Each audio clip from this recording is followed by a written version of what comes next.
अस्सलाम वालेकुम दोस्तों, उम्मीद है कि आप लोग खैरियत से हैं, ठीक हैं। सबसे पहले तो आज आपको ईद मुबारक हो। बड़ा ही खूबसूरत रमज़ान शरीफ गुज़रा। अल्लाह ताला की ज़ात आप तमाम दोस्तों की इबादत कबूल फरमाए और अल्लाह ताला की ज़ात आप लोगों के लिए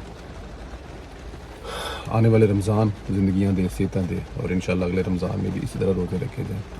दोस्तों, ईद वाले दिन बहुत सारे ऐसे सहाफ़ी हैं जिन्होंने चैन नहीं आता है ना। मैं इस वक्त सोशल मीडिया पर हामिद मीर साहब जो हैं उनके इंकशाफात का बड़ा चर्चा हो रहा है। कश्मीर फरोशी की भारत से दोस्ती, मतलब बाजवा ने कश्मीर फरोशी की भारत से दोस्ती चाहते थे।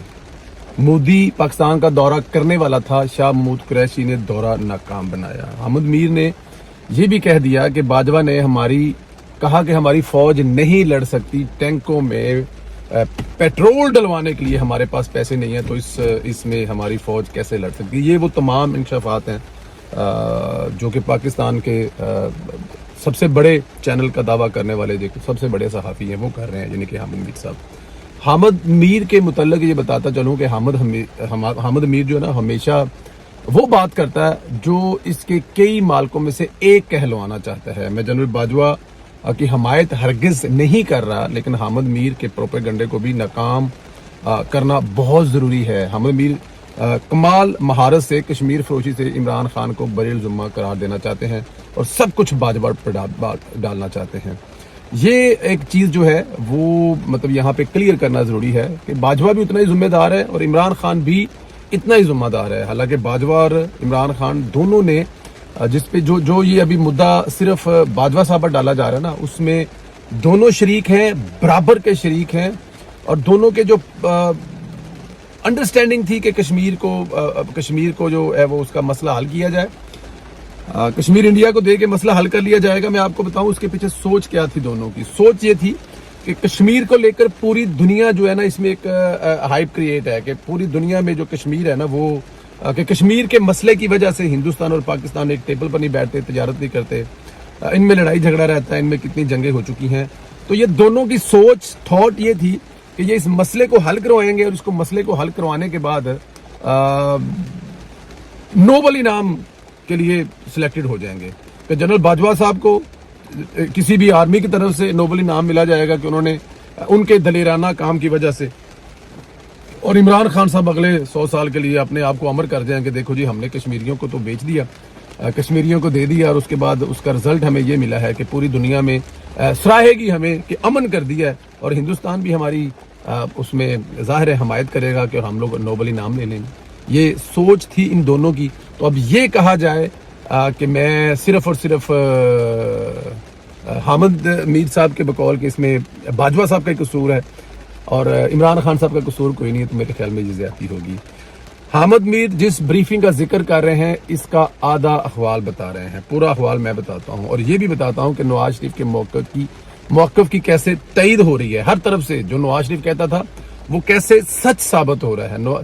सवाल नवाज शरीफ से मुतल्लक था कि एक सहाफ़ी ने सवाल किया था कि क्या नवाज शरीफ गद्दार है, जिस पर बाजवा साहब ने जवाब दिया था कि नवाज शरीफ हरगिज़ गद्दार नहीं है, हमें भारत के साथ जंग नहीं तजारत करनी चाहिए। नवाज शरीफ का उस वक्त का जो मौक़िफ़ था वो दुरुस्त था। भारत के हवाले से हम जर्नैलों ने नवाज शरीफ को काम नहीं करने दिया कि जो भारत के साथ नवाज शरीफ की पॉलिसी थी कि जंग नहीं लड़नी, अमन करना है, वाजपेयी साहब वाला अमन अमन और अमन। नवाज शरीफ साहब भी उस वक्त अमन अमन और अमन कहते थे, लेकिन जर्नैलों ने कभी कारगिल के नाम पर तो कभी किसी और के नाम पर उनको काम नहीं करने दिया गया। ये कौन कह रहे हैं? बाजवा साहब जी। यहां सबसे बड़ी बात बता दूं कि जो सहाफी ब्रीफिंग में बैठे थे उन्होंने पूछा हम ये बात मीडिया पर कर सकते हैं, तो बाजवा साहब कहते हैं कि आप अपनी तरफ से कर सकते हैं, लेकिन अगर मुझसे मंसूब की गई तो मैं मुकर जाऊंगा, क्योंकि सारी बातें ऑफ द रिकॉर्ड होती हैं। लेकिन हामिद मीर ने कमाल महारत का और मुनाफिकत का मुजाहरा करके वही काम किया जो हमेशा किया करते हैं। देखें, बाजवा साहब जो है वो एक आर्मी को लीड कर रहे हैं, तो जो आर्मी को लीड कर रहा है और अगर वो ये बात कह रहा है कि हमारे पास पेट्रोल डलवाने के पैसे टैंकों में नहीं है, तो मेरे ख्याल में तो मोराल अच्छा नहीं जाएगा ना आर्मी।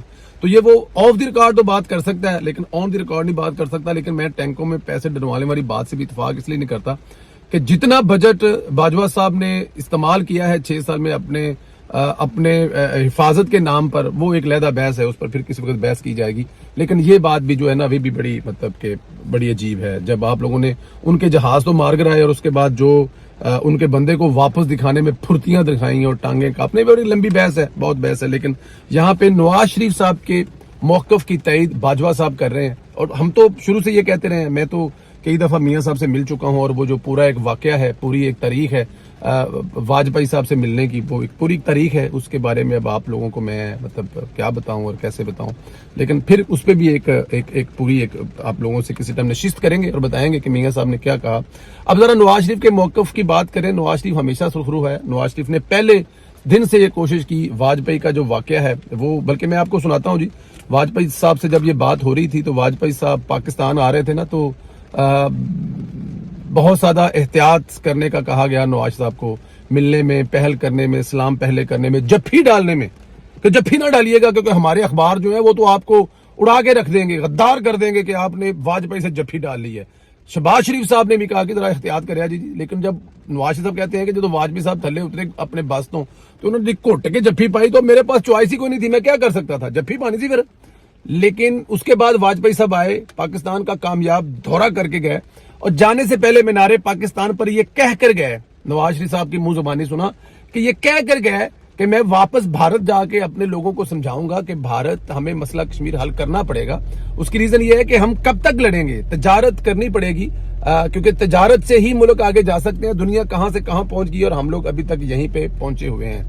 تو لیکن یہ باتیں وہ کر کے جب گئے، اور آپ کو وہ جو مینار پاکستان پر لکھا ہوا ان کا وزٹ نوٹ ہے کہ ایک اسٹرانگ، ایک تگڑا پاکستان اپنے ملک ہمسایہ بھارت کے لیے ہمیشہ فائدہ مند ہوگا، کمزور پاکستان بھارت کے لیے نقصان دہ ہوگا. یہ وہ لکھ کے گئے تھے کہ اگر ہم پاکستان کو مضبوط کریں گے، ہمارا ہمسایہ مضبوط ہوگا، تو بھارت کو اس بات کا فائدہ ہوگا. اور اگر ہم لوگ پاکستان کو کمزور کریں گے، اس کی ریاست کو کمزور کریں گے، اس کی فوج کو کمزور کریں گے، تو یہ ہمارے لیے نقصان دہ ہوگا، کیونکہ یہاں سے ظاہر ہے کچھ لوگ اٹھیں گے اور پھر وہ ایک لمبی سٹوری ہے. لیے وہ بات لکھ کے گئے تھے.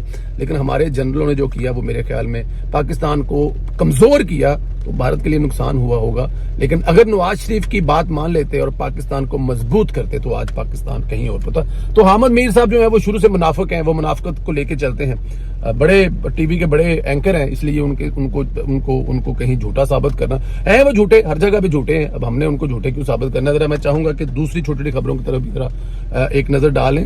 عید کے دن رانا ثناء اللہ صاحب نے پی ٹی آئی اور متنازع ججوں کے پسینے چھڑا دیے. انہوں نے کہا کہ عجیب فیصلہ ہے، سیاستدان معاہدہ کر لیں تو الیکشن آگے بڑھا دیں. 14 مئی کو اگر الیکشن ہوئے تو کوئی بھی تسلیم نہیں کرے گا. 14 مئی کو الیکشن ہوتے ہوئے نظر نہیں آ رہا ہے. عدلیہ، فوج اور الیکشن کمیشن پوری طرح تیار نہیں.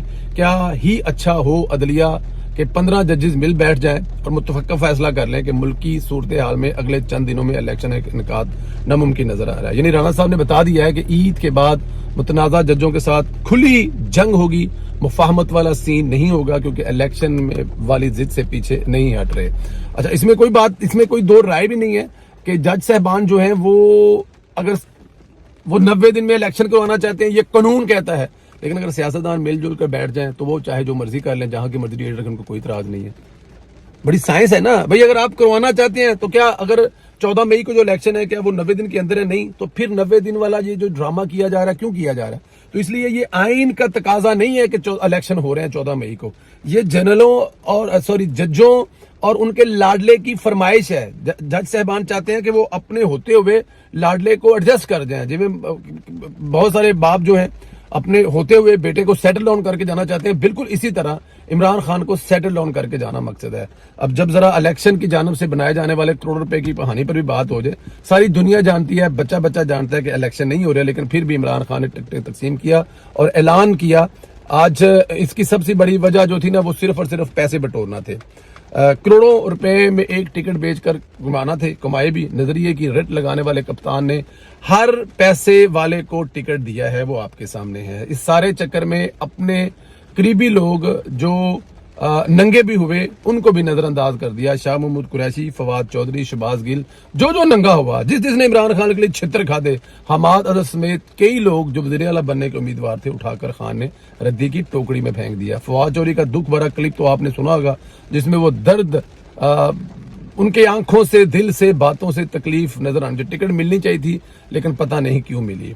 यही नहीं, पीटीआई के कई उम्मीदवार जिन्होंने कुर्बानियां दी और इमरान खान को रॉन्ग नंबर करार दे रहे हैं, छोड़ते जा रहे हैं। सबसे बड़ी बगावत फवाद के शहर झेलम से हुई है। बस अपना जो इमरान खान ने ना तबाही का आगाज अपने हाथों से किया है।